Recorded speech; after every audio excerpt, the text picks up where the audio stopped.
You from the youth side, bro. We appreciate you because honestly, like from our perspective, it ain't too many black men sticking up for us. Nigga, Feel me? so this homie,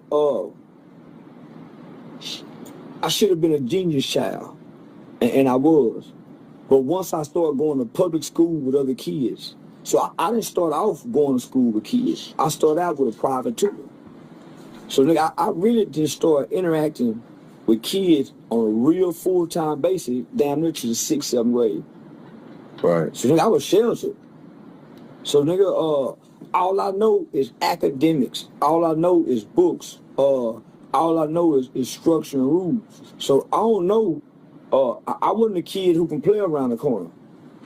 Right. I've never been far from the house into the 7th and 8th grade. I've never been able to go catch the bus and go to school and not come back home till 9, 10 o'clock at night. I've never been able to do that. I would have to run away from home to do that. So I'm a kid who got everything he needed inside the house and didn't know nothing about outside.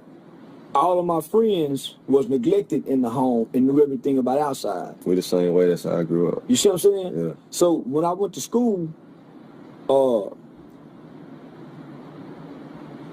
you might can turn back flips. You might be good in sports. I shined in the classroom. That was me too, yeah. I shined in the class. I was always the smartest guy. Nigga, you shine on the playground at recess, dribbling the ball. I'm shining in every class I go to. All right. As I got older, I started feeling ashamed because the people I hung with couldn't shine in class with me. Mm-hmm. My mother had so I came to school dressed well. I started feeling, I didn't feel accepted being smart in class. Cause I had a friend or two that might smack his lips. Man, God always, man. You know, so the culture started making the smart kids feel bad for being smart. So I dumbed down. Right. I dumbed down. So nigga, when she passed out the papers, nigga, she said, Charles, you did a great job. My niggas knew pouting, cause they, you know, so that would create some friction between us. I noticed that in school, homie. I passed the test today. He worried about failing when it's report card time. I'm happy. So nigga, I would dumb down, nigga, to be with my niggas. Let me ask you this too then. So y'all would be dumb to be a real nigga. Facts. I did the same thing. I got another question because I feel like this is a cultural question. And this is one that I feel like would really, I think everybody will know this. So you see they laying off, they laying off a lot of people. UPS just laid off 48,000 workers. Who was it? Verizon just laid off 12,000 workers. So what I was telling black people is, with all this AI, with all these things, with all these layoffs and everything, and companies trying to save money and everything, and then you got them holding off on I just want to ask this though: what do you think is the future of black people? Because what I told black people is if jobs ever get scarce, we're not going to be the ones who get them damn jobs. So what do you think the future is? I said it another way. I said we're going back to slavery. And they said, oh, we ain't going back to slavery. Employment is slavery. Yeah. So you shifted from employment into the metaverse world where you get no revenue, no return on your energy or your labor. So your labor is your time that you sit on here. Right? Your labor makes money for companies, businesses, and content creators. You're already a digital slave. Don't get no revenue, and people make money off your labor. You're a slave. That's what a slave was. So they're thinking we're going back to chains. You're already in chains. You're chained to the internet. You're chained to this phone. You don't look up. You don't look around. We've taken away your situational awareness. You're chained as a slave. But it's in a metaverse world. So they created a new world for you to be a slave in. So it's the same thing you're saying. Are they saving money? Companies have never lost money. For the last 20 years, companies have reported more gains. CEO has more gains than anybody. So companies have been losing. They're increasing more revenue. They're separating the wealth gap. They're eliminating access to the rich, right? The middle class gives access to the rich. It's a pathway to be rich. They're erasing that bridge where all we'll have in the future is haves and have-nots. Black people will be the worst have-nots history has ever seen because they can't grow food. So let me finish. Yeah. We have taken social media for entertainment as an escape out of our reality. Other people are using it as a tool for something. We're not using it for a tool. Mm-hmm. We're the tool it's being used on. So, nigga, we because we're arguing over different belief systems amongst us, we can't see what's to come because we keep looking back. Right. So the greatest thing I could say is history repeats itself. History repeats itself. Mm-hmm. Somebody have to be a slave again. So you don't have the skills, you don't have the hand skills that the immigrant has to fix the roads. You don't have the skills that the non-English, Spanish-speaking Mexican or Latin can't read English, but he can listen long enough to get past an interview to go show he can do carpentry work. So we don't have that. We don't know coding. We don't understand the algorithm. We don't understand content creation. We don't understand that when you make a video, it's not about likes and views. It's about engagements and impressions. All right. So we don't know that. So what else will we be left to do? Play basketball, football, or consume? We're already the largest consumers on earth. What's there left to do? Put them niggas back in slaves and chains. And that was leading to my next question is like, what I was saying too is the future is this, which is a dark future for black people. Yeah. If we don't figure out how to pipeline and create jobs, trades, and keep the dollar circulating within the black community all at the same time, just like the Jews do, because think about it. We go to a white man's school to pipeline to get into a white man's job. We don't hire each other. So we don't have any tech firms. We don't have agricultural pipeline. We don't have an app development pipeline. We don't have pipelines to hire ourselves. And I feel like the future of black people, which that's why I'm building a museum in Atlanta, which I told you, because I realized if we don't tackle the issue now of teaching people how to get into these industries and creating our own pipelines, we're going to be slaves, and we're going to be the worst group. So with that being said, you at the top building, but you started from the bottom. Right. Right? I got to the top to go back to the bottom to finish what I started. I can't come teach what he teaches. Right. I got to teach what I know and what I'm an expert at. Mm-hmm. Re-socializing our culture. Right. Prison don't rehabilitate. We need something to re-socialize us, right? So meaning, when our kids go somewhere, they don't know how to say, excuse me, thank you, may I, please. Right. So, can I see that? We try to finesse and hustle. We don't play fair nowhere. We want to get over. If it costs 10, we want a deal on everything. Right. So we have to be re-socialized in the way we think and how we see one another. Right. So now, nigga, it's so many components, because if we go learn economics, we still angry and resentful toward our father or our mother. We still hate our baby mama. So we still ain't solved the inner issues. You right. So that's why I keep saying, nigga, go look in the mirror. Nigga, fix that motherfucker in the mirror. So one thing I can say about you, you're an honorable husband, you're a great father, so you got traits that you can stand before and fix our culture. Right. It's a lot of niggas, homie, they ain't right kind of men. They might in a position to help, but nigga, internally they ain't right. They still angry about something. They still resentful. I ain't never seen you angry. It's been 4-5 years, nigga, I ain't never seen you angry. In no disposition where you've ever presented yourself.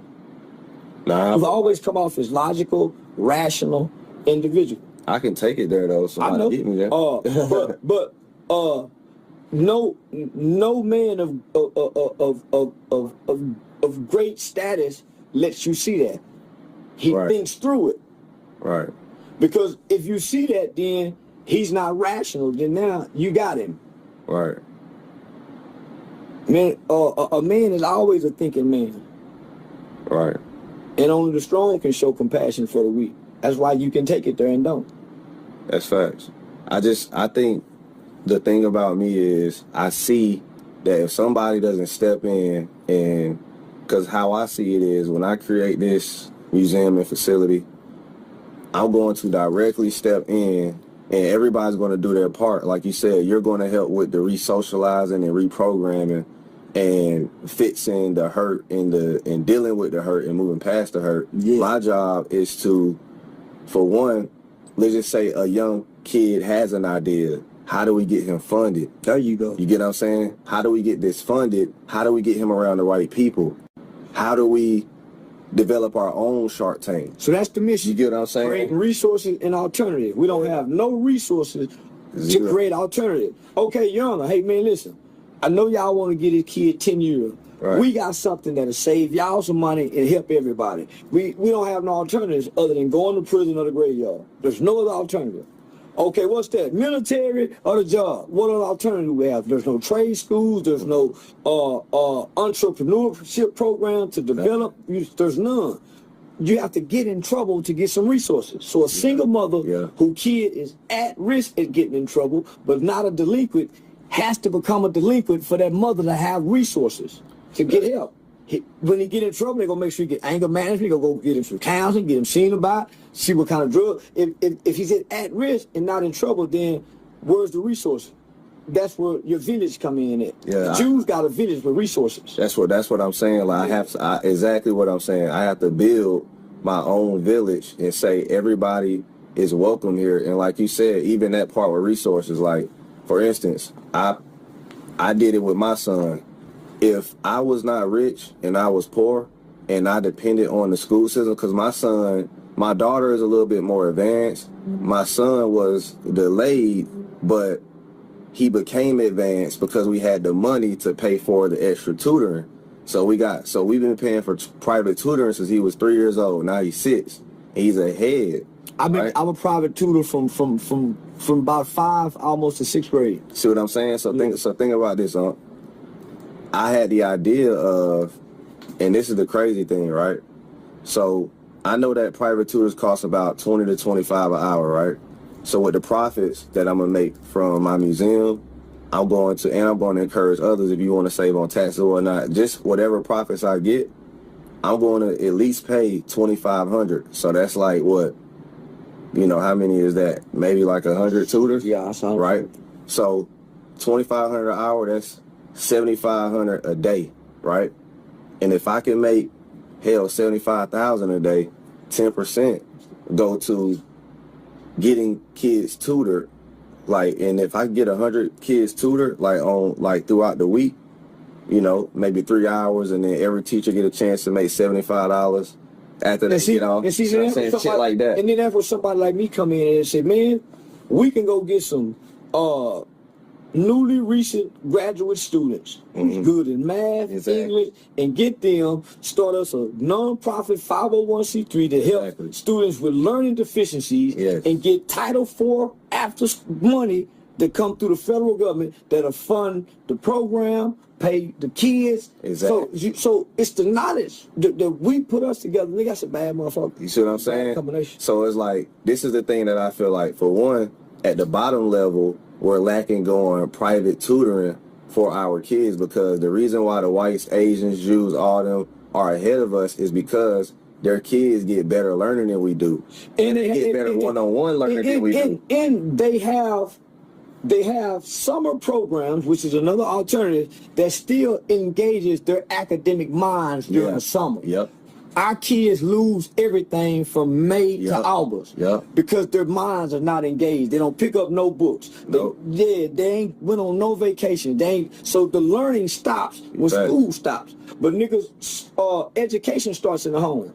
It does. I knew mathematic tables before I got to the school. But how are we going to expect a bunch of single mothers to? We don't. To I expect the village. I don't expect the single. I expect the village. So that's how. What I'm saying is, black men, we got to realize that it's too many broken homes to depend on women to fix our culture. You said something earlier. I meant to chime in on. What's up? You said when you see a need, you got to meet it. Homie, Right. That's what a man does. I don't care what household, I don't care what block. When a man goes somewhere and see a need, he meet the need.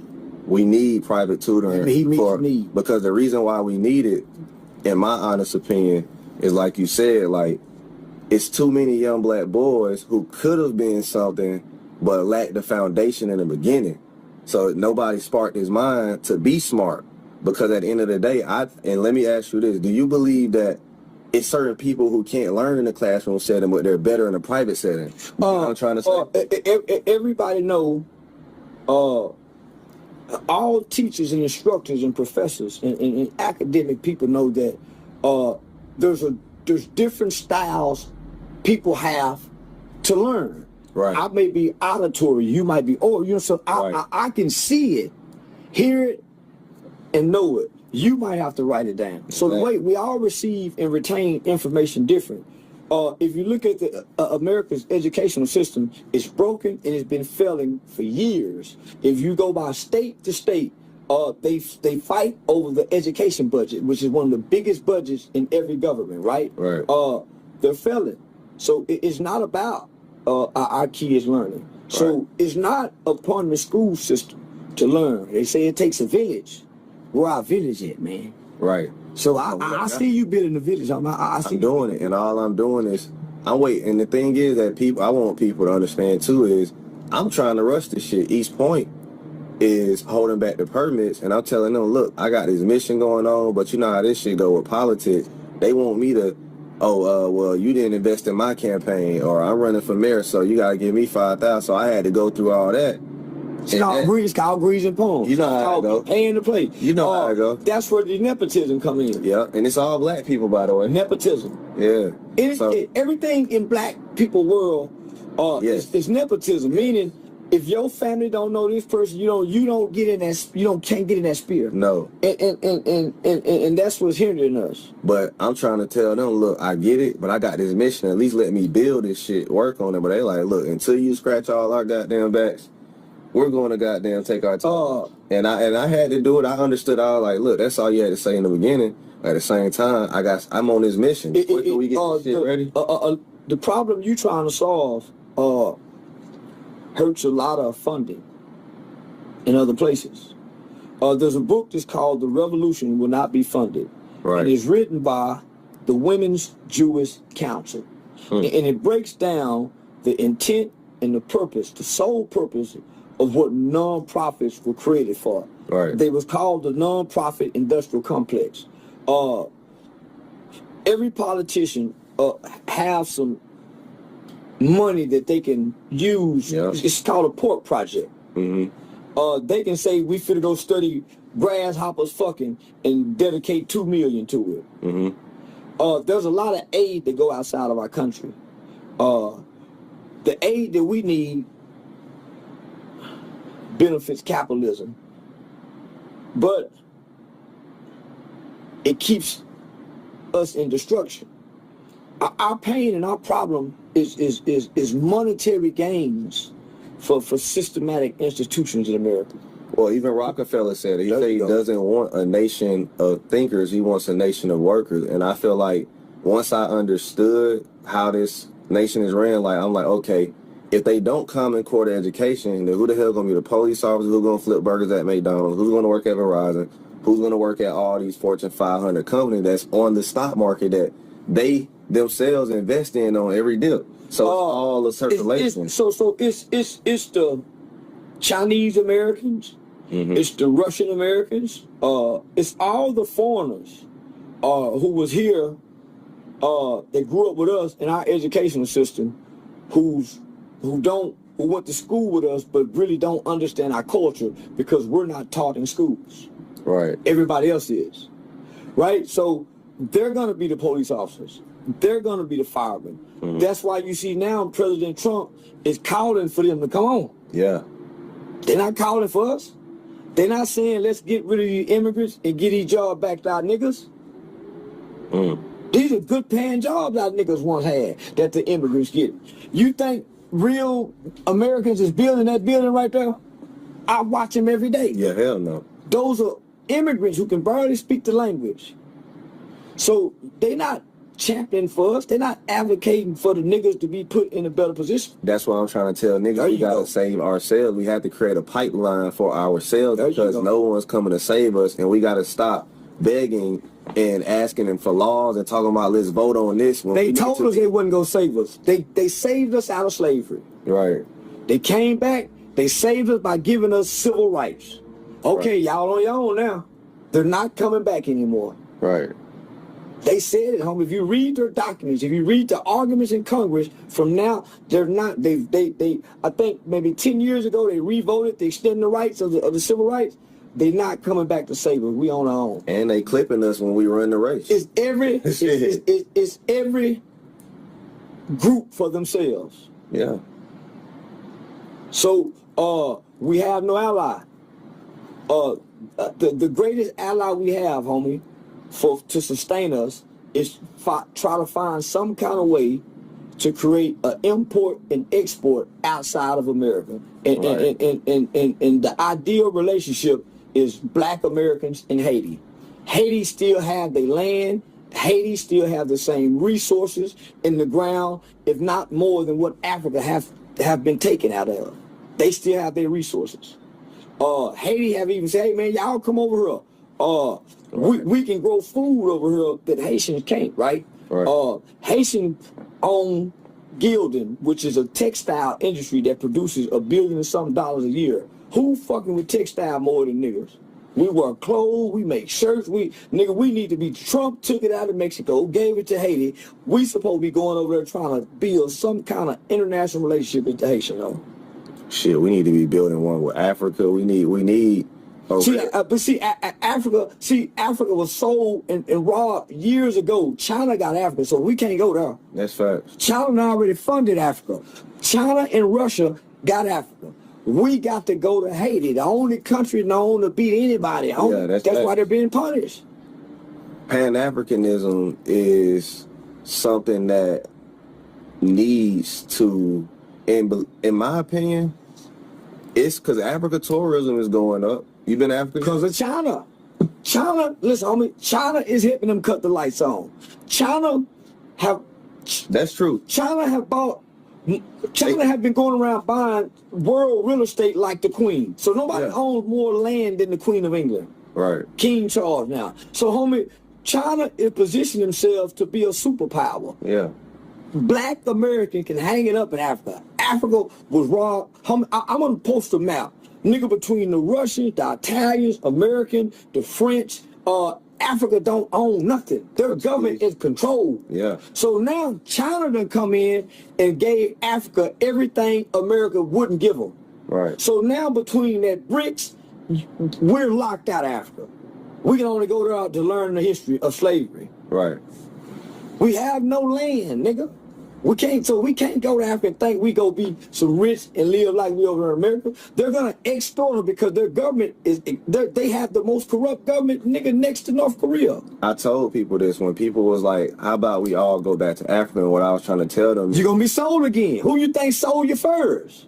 Who you think sold you first? That and what fucking job you gonna work? Homie, listen. They don't got the damn jobs for their own people. Do you see how they look at you here now? Yeah. When you go over there, it's gonna be 10 times as worse. Yeah, they be clowning me. I went over there. Your body and your immune system cannot withstand the bacteria and the disease that Africa holds. You have a white boy immune system. You're gonna go over there and be catch every kind of disease they got, nigga. Nigga, that immunization shots the white boy gave you. Why you think you go over there, they gotta give you one of these? I remember when I went to Ghana, it was hard for me to breathe at first. Come on, homie. Why everybody go there and get sick?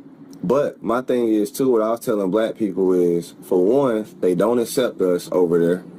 For two, where the hell are you going to work? Because if you think they're going to there's a whole bunch of poor people on the damn streets outside, like how this building is right here. You're gonna see a bunch of motherfuckers with shit on top of their head selling shit and selling fruits and nuts and all that shit. Listen, so I'm like, so what makes you think if 1 million of us go over there, we gonna get hired